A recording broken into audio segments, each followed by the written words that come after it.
世界のジャパンチャンネルへようこそ。海外でしばしば話題に上がる日本の職人技。その技術の高さはもちろん、ここまで築き上げてきた伝統が海外の方から見ると驚きの連続なんだそう。自国では珍しい日本の技を学びに海外から弟子入り希望する人も増えてきており、日本の職人技が世界に進出しています。今回は日本の職人技の大会に参加した海外の方の話題をナレーションセンチでお送りいたします。この動画が少しでも良かったなと感じていただけたら、チャンネル登録と高評価ボタンをお願いいたします。それでは行きましょう。日本の建築と海外の建築はかなり異なっていますよね。西洋ではタイルやレンガなどを利用した家が多く、アメリカでは木造建築の家も多いですが、その作りは日本とは全然違います。日本の建築も木造建築が基本となりますが、古くからある家や神社やお寺、お城には伝統的な技術がたくさん詰まっています。釘など金物で接着せずに木を組み合わせて建築を行う木組みは有名で、皆さんも聞いたことがあるのではないでしょうか。古く平安時代から残る建物にもその技術が使われていたことが分かっています。木組みの技術では一方に穴を開け、もう一方の木材を刺したり、細かく木を加工し、2つの木材を絡み合わせることで、接着剤や金物に頼らないで組み上げていくことができます。また、あえて余裕を持たせることで、木の膨張や地震などで倒れないような工夫がされているのです。そのため、木の幅一つ一つが少しでも計算と異なると、うまく組み上げられなかったり、何かあった時に脆い建物になってしまいます。そのため、日本の大工は木の幅1ミリたりとも間違えずに木を削り調整する能力が必要。時にはさらに細かい単位まで木の調整を行っているのです。この木を削る作業はカンナと呼ばれる道具を使って行います。そんなカンナで削った木の薄さを競う全国削ろう大会が日本で開催されているのをご存知でしょうか。この大会で競い合う木の薄さの単位は1000分の1ミリに値するミクロンです。十数ミクロンから数ミクロンという薄さに削られた木くずはとても美しく貴重で、大会後には数十万の価値で取引されることもあるそう。そしてこの大会に参加したカナダ人大工さんの動画が話題になっていました。ザ・サムライ・カーペンターとして知られる北米の有名な大工さんで、普段から日本の木工技術や道具に高い関心があり、自身の仕事にも日本の技術を生かしています。憧れの日本に初来日し、本物の職人技に触れて感動している様子が動画として配信され、職人技術の高さや彼の日本旅行に多くの海外の人が関心を寄せていました。また動画は初めての日本旅行の様子も紹介されています。例えばホテルについてはその狭さに驚きつつも、初めて食べた日本式の朝食はすごく美味しかったとのこと。さすが食の日本ですね。特に食べていて気持ち悪いと思ったものもなかったようで、日本での食事に満足しているようでした。また、自販機でコーヒーも買ったことの報告など、日本旅行を満喫していました。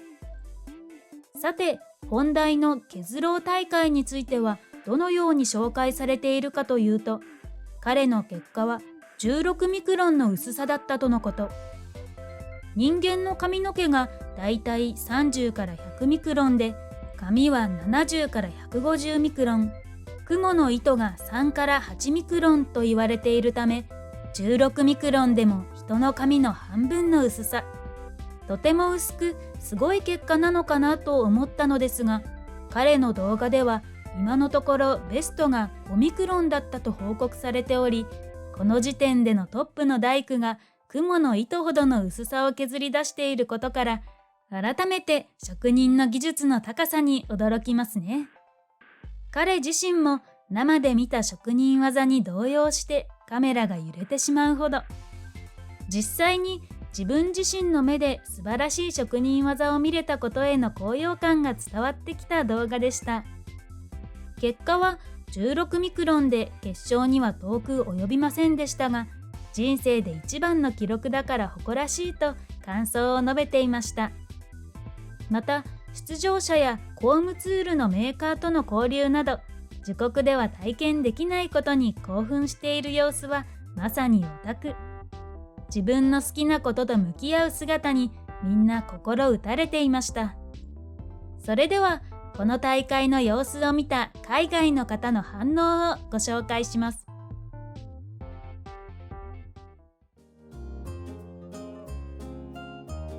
海外の反応。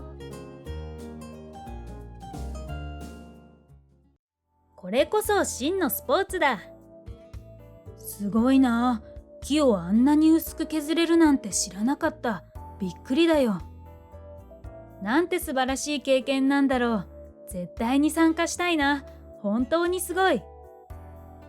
すごいけど、あの薄く削った木は何に使うの？木材を整えるために削ってるだけで、あの薄い方は捨てちゃうんだよ。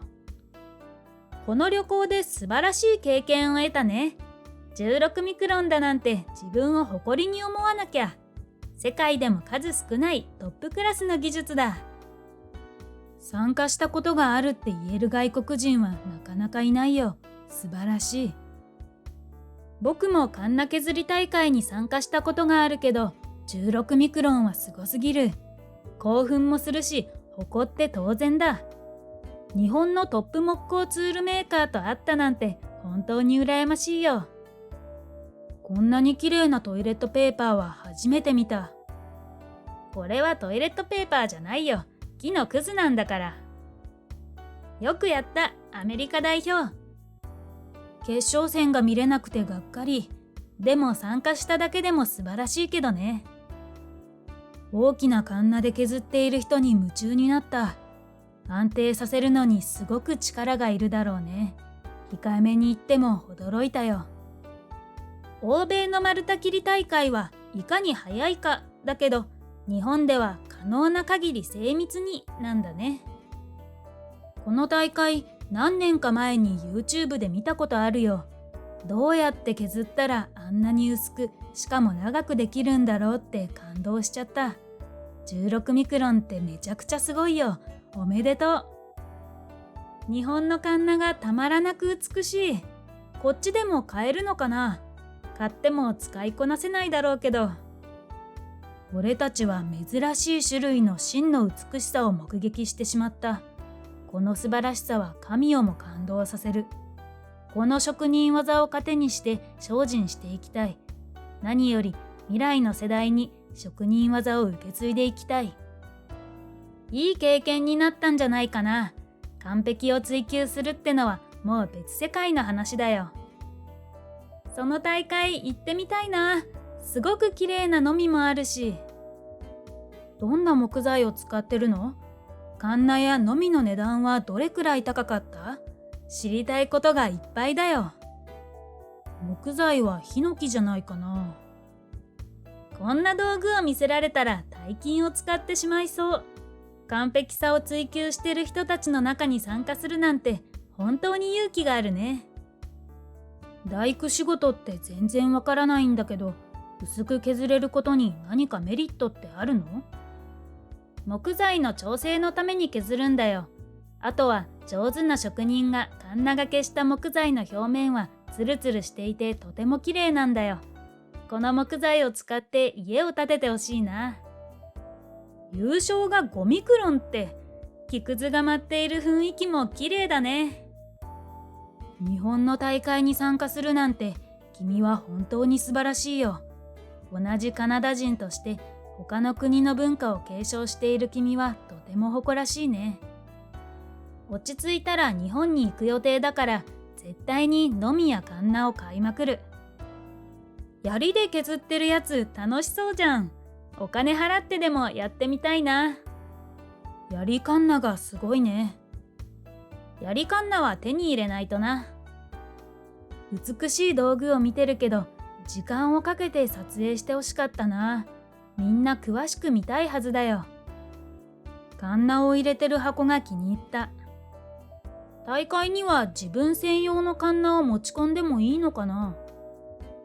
次泊まるときは外人ハウスを利用したらいいよ。1ヶ月5万円から10万円だから。大阪で1週間100ドルだったよ。いとこは1ヶ月400ドルのところを借りてたよ。洗濯機とキッチン付きで。日本は世界最強の国だよ。だからすごく興味が湧いてくる。今でも世界一の道具や技を保持している。鉄鋼だろうが木工だろうが。日本は僕が思いつく限りで一番伝統と進歩のバランスが取れてる国だな。いかがでしたでしょうか。職人技にはもちろん、大工道具に感動している人も多かったですね。カンナくずは大工仕事の中では捨てられるものですが、カンナから吐き出されるくずは薄絹のように美しく、また材料、研ぎの技術なども重要な要素となるため、日本の伝統的な木造建築、木工技術の向上と伝承を目的に大会が開催されています。また、ひとえにカンナといってもいろんな種類があるようで、その中でも槍カンナと呼ばれる槍の先で木を削るものがあるようです。私も初めて見ましたが、長い槍を木に突きつけて削いでいく姿はとてもかっこいいですね。海外の方の反応も数ある道具の中でも特に槍カンナへの注目度が高かったと感じました。